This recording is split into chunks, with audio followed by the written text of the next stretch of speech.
Okay, so let's talk about Into the Wild and Chris McCandless.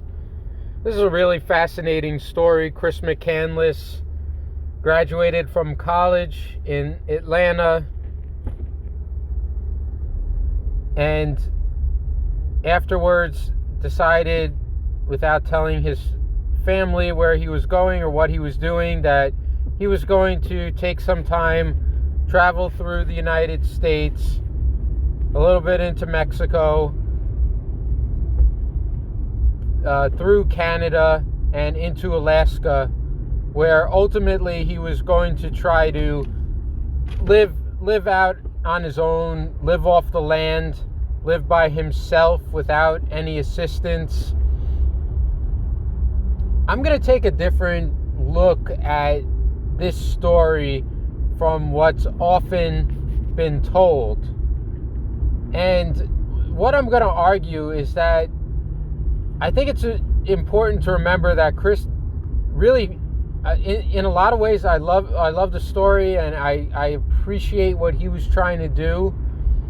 But I think it's important to remember that he didn't really succeed in what he set out to do, okay? So like I said, his goal was to go out for some period of time into the United States, mostly, travel around, and learn how to be self-sufficient, or at least, well, we don't know exactly. We have some of his journals, but of course he's not here. He died in Alaska, so he's not here to tell us exactly what his motivations and mentality was. But it seems Alaska, living off the grid there, would be the conclusion of this journey, where he would kill, as he put it, the false being within, that he was going to be on his own, no maps, no people helping him, really no food. He was going to forage for himself, he was going to hunt for himself, and then it seems he was going to try to return. And we don't know what would have happened after that. But when he went actually completely off the grid, he wasn't meeting anybody who would give him shelter or food, or he wasn't able to have a job where he'd make money so he could buy shelter or food. He couldn't ride any trains that were going to take him somewhere. Because remember, when he was traveling around, he was still working in places. He worked for Wayne in the Dakotas. We see him in the movie. It looks like he was working in a fast food place. I don't know if that was actually true or just in the movie. He met the couple out west who, it seems, were helping him out in Slab City.